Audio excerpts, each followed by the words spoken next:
ఈ video social మీడియాలో viral అయింది. మీరు ఏ స్టేషన్ పరిదమ్మా? ఎందుకు ఎక్కడ మీరు విధులు నిర్వహిస్తున్నారు? ఈ వీడియోలో కనిపిస్తున్నది తూర్పుగోదావరి జిల్లా రంగంపేట పోలీస్ స్టేషన్కు చెందిన కానిస్టేబుల్ ఏ జయశాంతి. 2.5 ఏళ్ల బాబుతో సొంతూరు శంఖవరంకు బయలుదేరిన ఆమె సామర్లకోట సమీపంలో ట్రాఫిక్ జామ్లో చిక్కుకున్నారు. ఆ సమయంలో అక్కడేం జరిగిందో జయశాంతి వివరించారు. సామర్లకోట వచ్చేసరికి ట్రాఫిక్ జామ్ ఉంది సార్, ఫుల్గా. అసలు మేము దిగడానికి కూడా లేనంతగా అయిపోయింది. అయిపోతే ఇలా ఉందేంటి ఇక్కడ అనేసి అనుకున్నాను. మా బాబు నా చేతుల్లో పడుకుని ఉన్నాడు సార్. పడుకుంటే ఇంక నాకు ఏం చాలా అర్థం కాలేదు. ఈ లోపల అంబులెన్స్ సైరన్ వినిపించింది. వెంటనే నా పక్కన వేరే వాళ్ళు ఉన్నారు, ఫ్యామిలీ వాళ్ళు చూసారనమాట బాబుని ఎత్తుకుంటే. ఆవిడంది మా దగ్గర పడుకో పెడతామండి మేడం, మీరు అంబులెన్స్ పంపించి వస్తానంటున్నారు కాబట్టి వెళ్ళి పంపించి రండి అని చెప్పి మా బాబుని తీసుకున్నారు సార్. తీసుకున్నాక వాళ్ళకి బాబుని ఇచ్చేసాను.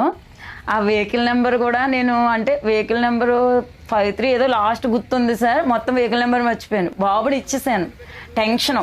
కానీ అంబులెన్స్ పంపించాలి. అక్కడ మా ట్రాఫిక్ ఎస్ఐ గారు వచ్చారు సార్. ఈలోపు మా సామర్లకోట సిఐ గారు వచ్చేసారు సార్, మెన్ వచ్చారు. అప్పటికే నేను దిగేసరికి ఒక యూత్ ఒక బండి మీద ఉన్నారు, తమ్ముడు కొంచెం హెల్ప్ చేయరా అంబులెన్స్ పంపిద్దాం మనం అని చెప్పాను. వాళ్ళ బండి పక్కకు తీసారు. వెంటనే తీసి సరే మేడం మేము హెల్ప్ చేస్తాం అన్నారు. ఈ లోపల ఒక మీడియా ఒక ఆయన వచ్చారు, అశోక్ గారు అని. ఆయనమ్మ పైనుంచి క్లియర్ చేసుకుని వస్తున్నారు. ఇంచుమించు ఒక 3 km ట్రాఫిక్ జామ్ అయింది సార్. కొంచెం ఇక్కడ మేము నిలబడ్డాం అనుకోండి, ఇంకొకలా ఎదర లేకపోతే అక్కడికి వెళ్ళేసరికి లైన్ మంచి పక్కకి వెళ్ళిపోతున్నారు. మాకు ఏం చాలా అర్థం అవ్వలేదు. పాయింట్కి నిలబడి పంపిస్తుంటే మా సార్ వచ్చి మా సామర్లకోట సీఏ గారు ఏంటంటే బాబుని చూడలేదు. బాబు ఎక్కడ ఉన్నాడు అనుకుని రంగంపేట పోలీస్ స్టేషన్ కదమ్మా, వెరీ గుడ్, చెయ్యమ్మా కొంతసేపు అనేసి వెళ్ళిపోయారు. ట్రాఫిక్లో చిక్కుకున్న అంబులెన్స్ను బయటకు పంపించేందుకు ఒక పోలీస్గా బాధ్యత నిర్వహించాలనిపించి ఇలా చేశానని జయశాంతి చెప్పారు. అంబులెన్స్లో ఎవరున్నారనేది నాకు తెలియదు సార్. నా బాబుకి బాగోపోతే జస్ట్ రొంప చేసినా ఫీవర్ వచ్చినా ఒక 2 daysలో నేను రికవరీ చేయించుకోగలను సార్. కానీ అక్కడ ఒక ప్రాణం పోతే అది నేను తిరిగి తీసుకురాలేను సార్. నా వల్ల అయిన సాయం ఏంటి? అక్కడ నేను యూనిఫామ్ వేసుకుని నిలబడితే చాలు సార్, ఆ ట్రాఫిక్ ఆటోమేటిక్గా క్లియర్ అయిపోద్ది.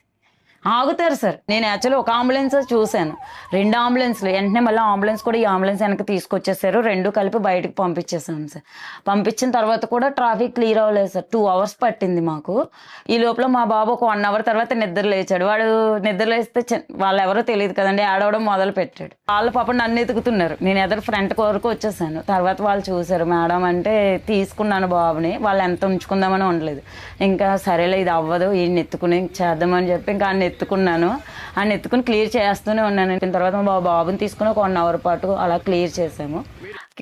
ట్రాఫిక్ అంతా క్లియర్ అయిన తర్వాత పాపం సీఏ గారే వచ్చి అదేంటమ్మా ఇందాక బాబు లేడు కదా అంటే ఇలా పక్కన కారులో ఇచ్చాను సార్, వాళ్ళు వెళ్తూ ఇచ్చేసారంటే ఆయన ఒక బస్సు ఆఫ్ చేసి ఎక్కిచ్చి మళ్ళీ నాకు నైట్ కాల్ చేసి సేఫ్గా వెళ్ళావా లేదమ్మా. ఉన్నతాధికారులు, రాజకీయ ప్రముఖులు, ప్రజల నుంచి అభినందనలు లభిస్తున్నాయి. నిజంగా సార్ చాలా హ్యాపీగా ఉంది సార్. మా ఉద్యోగం మేము చేసిన గుర్తు పెట్టుకుని మా ఇంటి వరకు సార్ వాళ్ళని పంపించి మీరు కాల్ చేసి విష్ చేయడం అనేది చాలా హ్యాపీగా ఉంది sir. Thank you very much sir. మంత్రి లోకేష్ సోషల్ మీడియాలో జయశాంతిపై ప్రశంసలు కురిపించారు. హోంమంత్రి వంగలపూడి అనిత ఆమెకు ఫోన్ చేసి అభినందించారు. కొడుక కూతురా నీకు నీ చేతిలో ఉన్న వాళ్ళు ఎంత ఏజ్ ఎంత? Very good. ఆడిని ఎత్తుకొని ఆడికి ట్రాఫిక్ రూల్స్ చెప్పేస్తున్నావా? Very good. ఇంతలా వైరల్ అవుతానని అసలు ఊహించలేదని జయశాంతి చెప్పారు. నేను ఇంత ఎక్స్పెక్ట్ చేయలేదండి. యాక్చువల్లీ నేను అక్కడ ఒకటే అనుకున్నాను, నా డ్యూటీ నేను చేస్తున్నాను యాజ్ ఏ పోలీసుగా, అదే మా బాధ్యతే కదండి. ఇప్పుడు 24 hours into 7 అంటారు కదా. లోకేష్ గారు కూడా అసలు ఆయన ఎక్కడ సార్ నిజంగా నేను కానిస్టేబుల్ సార్, కానీ ఆయన నా వీడియో పోస్ట్ పెట్టడం అనేది నాకు చాలా హ్యాపీగా అనిపించింది సార్.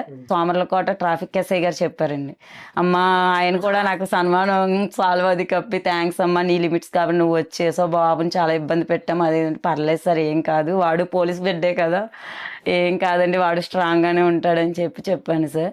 జయశాంతి భర్త కూడా కానిస్టేబులే, ఆయన పల్నాడులో పనిచేస్తున్నారు. ఎవరికైనా ఏదన్నా హెల్ప్ చేయాలనేది మా అమ్మగారిలో నేను చాలా చూశాను సార్.